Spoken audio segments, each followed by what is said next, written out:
Hello everyone, I hope you all are doing good, and first of all I would like to say happy Women's Day to all women.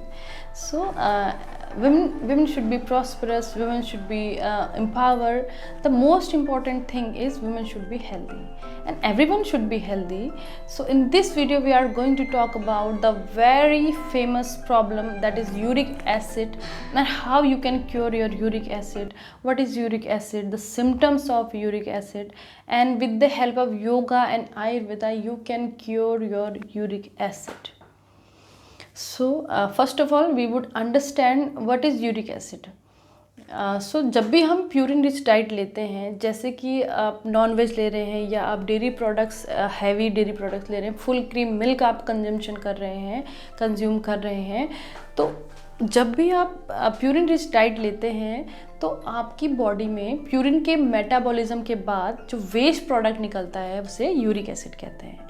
तो uric acid कैसे निकल रहा है? जो आप diet ले रहे हैं, और आप क्या डाइट ले रहे हैं? प्यूरिन रिच डाइट ले रहे हैं। तो प्यूरिन रिच डाइट लेने से ही बॉडी में यूरिक एसिड बनता है, क्योंकि यूरिक एसिड जो है आपकी किडनी उसको फिल्टर करती है और आपकी बॉडी से वो एज अ वेस्ट एक्सपेल होता है, बाहर निकलता है। लेकिन जब आपकी किडनी उसको बाहर करने में, एक्सक्रीट करने में सक्षम नहीं होती है, इसका मतलब आप उसकी ज़्यादा अमाउंट में उसको कंज्यूम कर रहे हैं। तो प्यूरिन को आपको ज़्यादा अमाउंट में कंज्यूम नहीं करना है, क्योंकि वो आपके आगे चलकर घुटनों में प्रॉब्लम क्रिएट कर सकता है, जिससे कि यूरिक एसिड की प्रॉब्लम कहते हैं। तो इसे कैसे डायग्नोस किया जाता है? आपने देखा होगा जब भी जिन्हें यूरिक एसिड की प्रॉब्लम होती है, उनकी मॉर्निंग के टाइम पे तो उनके फिंगर्स का कुछ इस तरह से रहता है, इस तरह से फिंगर्स उनकी स्टिफ हो जाती हैं, और जॉइंट में आपने देखा होगा कि उनके जो पैर के अंगूठे में थोड़ा सा एक स्वेलिंग दिखती है और उनको हीट बहुत महसूस होती है, दर्द होता है चलने में, क्योंकि यूरिक एसिड जब बाहर नहीं निकल रहा है तो वो ब्लड के साथ मिलकर आपके जॉइंट में एक्यूमुलेट होने लगता है, और जब जॉइंट में एक्यूमुलेट होता है तो आपके जॉइंट की एक्टिविटी को वो उसमें अवरोध उत्पन्न करता है, जिससे कि आपको बहुत ज़्यादा पेन होता है, और वो क्रिस्टल्स होते हैं यूरिक एसिड के, तो जमने लगते हैं, जिससे कि आपको चलने फिरने में जो भी प्रॉब्लम महसूस होती है आपको। इवन कई बार तो people are not able to walk. So आपको डॉक्टर्स क्या कई बार स्टेरॉइड्स दे देते हैं, कुछ एस्प्रिन देते हैं जो कि ब्लड को थिन करती है, ब्लड के मूवमेंट को बढ़ाती है, बट उसके हार्मफुल इफ़ेक्ट देखने को काफ़ी मिलते हैं। बट हाँ, अगर आपको ज़्यादा प्रॉब्लम है तो शुरू में आप उन मेडिसिन को ले सकते हैं, बट अगर आप उसको जड़ से ख़त्म करना चाहते हैं तो you should try some yogic and ayurvedic tips and diet. So योग में इसका पूरी तरह से इलाज है, आयुर्वेद में इसका पूरी तरह से इलाज है। तो आप कुछ योग की क्रियाएं, जैसे कि कुछ प्राणायाम, नाड़ी शोधन प्राणायाम, जो आपकी नाड़ियों में इकट्ठा हुआ जो मल है उसको पूरी तरह से बाहर करता है। षटकर्म है जो शरीर की पूरी तरह से शुद्धि करता है। षटकर्म में आप शंख प्रक्षालन, कुंजल, जो कि मैंने अभी लास्ट वीडियो में कुंजल क्रिया के बारे में बताया था, तो वो आपकी बॉडी में जो भी हीट रहती है, बहुत एसिड बन रहा होता है, उसको पूरी तरह से क्योर करता है। और कुछ रिमेटॉइड अर्थराइटिस जो भी प्रॉब्लम रहती है आपको, यानी कि कुछ वात का जो प्रकोप होता है बॉडी में, उसके लिए कुछ हमारी ये पवन मुक्तासन पूरी सीरीज़ है, जिसको कि करके आपको काफ़ी रिलीफ मिल सकता है, जैसे जॉइंट की पूरी एक्सरसाइज उसमें रहती है। तो इस तरह की कुछ क्रियाएं जिनको करके आप अपने ब्लड के सर्कुलेशन को बहुत बढ़ा सकते हैं। But most important thing is कि आपको अपनी डाइट का ध्यान रखना है, क्योंकि जब आप प्यूरिन रिच डाइट लेंगे तो आपकी बॉडी में यूरिक एसिड बनता जाएगा, और जब किडनी किसी कारणवश उसको फिल्टर नहीं कर पा रही है तो इसका मतलब कि आपकी बॉडी में यूरिक एसिड बढ़ने वाला है। क्योंकि किडनी में कई बार किडनी की कुछ प्रॉब्लम रहती है, या फिर आपको डायबिटीज़ की प्रॉब्लम भी हो सकती है, इसलिए किडनी आपकी ठीक से काम नहीं कर रही हो। कई सारे रीज़न रह सकते हैं किडनी के ठीक से काम ना करने के, लेकिन इम्पॉर्टेंट है कि आप ले क्या रहे हैं। आप कई बार बहुत हैवी ले लेते हैं, जो कि ईजिली डाइजेस्ट करना हमारे लिए पॉसिबल नहीं होता है।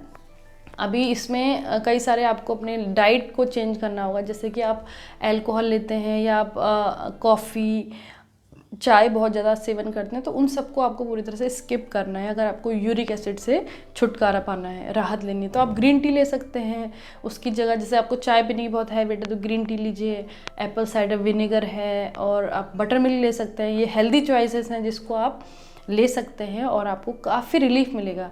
क्योंकि यूरिक एसिड की प्रॉब्लम हमारे डाइजेशन से शुरू होती है। अगर आपका डाइजेशन ठीक नहीं है तो ब्लड में जितना भी अनडाइजेस्टेड जो सड़ा हुआ भोजन है वो ब्लड में मिलता है और फिर पूरे वही ब्लड आपकी बॉडी में मूव होता है। तो जब आपका ब्लड ही प्यूरिफाई नहीं होगा तो आपकी बॉडी में कई सारे विकार उत्पन्न होंगे। तो आपको सबसे पहले अपने डाइजेशन को ठीक करना है। तो उसमें कुछ डाइट, जैसे आपको जो फाइब्रस रिच डाइट है वो लेनी है, और जिस भी चीज़ से एसिड बनता है, क्योंकि यूरिक एसिड है तो आपको एसिड बनने वाली कोई भी चीज़ नहीं लेनी है जिससे कि आपके पेट में गैस बने, वो सब चीज़ें आपको नहीं लेनी है। जैसे दालों में आप हैवी दाल, जैसे उड़द की दाल है, चना, राजमा, इस तरह से आपको स्किप करना है। उसकी जगह आप मूंग दाल लीजिए, बहुत हेल्दी ऑप्शन है और इजीली डाइजेस्ट होता है। और उसके बाद अब नॉनवेज पूरी तरह से छोड़ना है आपको, और बहुत ज़्यादा dairy product, rich cream dairy product आपको छोड़ने हैं। आप हेल्दी चॉइसेस लीजिए, आप डबल टोन मिल्क लीजिए फुल क्रीम की जगह, और टोन्ड कर्ड यूज़ कीजिए। ऑप्शन सारे अवेलेबल हैं, लेकिन चॉइस इज़ योर्स। तो आपकी चॉइस है कि आपको हेल्दी लाइफस्टाइल रखना है या नहीं, तो आपकी चॉइस है। लेकिन आप अच्छी चॉइसेस को अपने डाइट में और अपनी लाइफस्टाइल में फॉलो कीजिए। तो क्योंकि जब हमें प्रॉब्लम होती है तो हम फेस करते हैं वो दर्द, तो उस दर्द से क्यों ना हमें खुद को निकाला जाए, खुद को इम्प्रूव किया जाए उन प्रॉब्लम से। तो इस तरह से कुछ टिप्स हैं जिसको आप फॉलो करके अपनी यूरिक एसिड से आपको रिलीफ मिल सकता है। और अगर मैं बात करूं कुछ योगिक क्रियाओं की, कुछ षटकर्म की, तो षटकर्म में आप संघ प्रक्षालन, कुंजल क्रिया is very beneficial to for your digestion. तो आप कर सकते हैं। कई सारे नेचुरोपैथी सेंटर्स हैं, योगिक सेंटर्स हैं। आजकल तो योग का इतना ट्रेंड है, तो आप देख सकते हैं कि कई जगह सेंटर्स खुल गए हैं। तो आप वहाँ जाइए, कुछ क्रियाओं को सीखिए, एक दो बार आप सुपरविज़न में करिए, एक्सपर्ट सुपरविज़न। उसके बाद आपको वो पता चल जाएगा कि किस तरह से उन चीज़ों को किया जाता है। फिर आप घर पे भी इजीली कर सकते हैं। और दूसरा है कि प्राणायाम है, नाड़ी शोधन प्राणायाम है, भस्त्रिका प्राणायाम आप कर सकते हैं। और कुछ हमारे पवन मुक्तासन एक सीरीज़ होती है पूरी, जिसमें आपके जॉइंट की अच्छे से एक्सरसाइज की जाती है। उस सीरीज़ को यदि आप करते हैं तो आप देखेंगे कि आपके ब्लड का फ्लो आपके जॉइंट्स में बढ़ता है और मूवमेंट में काफ़ी आपको रिलीफ मिलता है, बॉडी के जॉइंट्स के मूवमेंट में। तो इस तरह से है। और आपको सबसे इम्पोर्टेंट थिंग कि डाइट पे आपको ध्यान रखना है कि डाइट क्या लेनी है, और अपनी लाइफस्टाइल को कैसे ठीक रखा जा सके। कि आपको मॉर्निंग में ब्रेकफास्ट और इवनिंग में बहुत टाइम से खाना खाना है। अगर आप ज़्यादा लेट खाना खाते हैं तो हमारी जो पेट के अंदर की अग्नि होती है, जिसे जठराग्नि कहते हैं, वो मंद होने लगती है।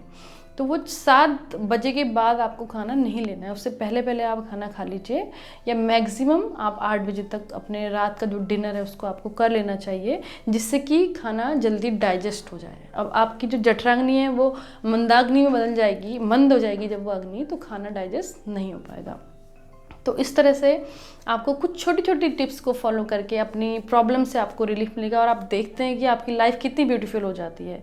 और जब हम हेल्दी नहीं रहते हैं, कोई भी हमें कोई प्रॉब्लम होती है, हम बीमार होते हैं, तो हमें पूरा मतलब कोई चीज़ अच्छी नहीं लगती है। जनरली हम देखते हैं कि सब बेकार है, जितनी भी चीज़ें हमारे पास, लग्जरी जो भी हमारे पास रहती है, सब हमें व्यर्थ लगती है, क्योंकि हेल्थ है सबसे इम्पॉर्टेंट।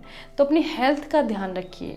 और कोई भी अगर आपकी क्वेरी हो तो प्लीज़ आप कमेंट बॉक्स में डालिए। एंड अगर आपको वीडियो पसंद आई हो तो please like, share and subscribe कीजिए। Thank you again.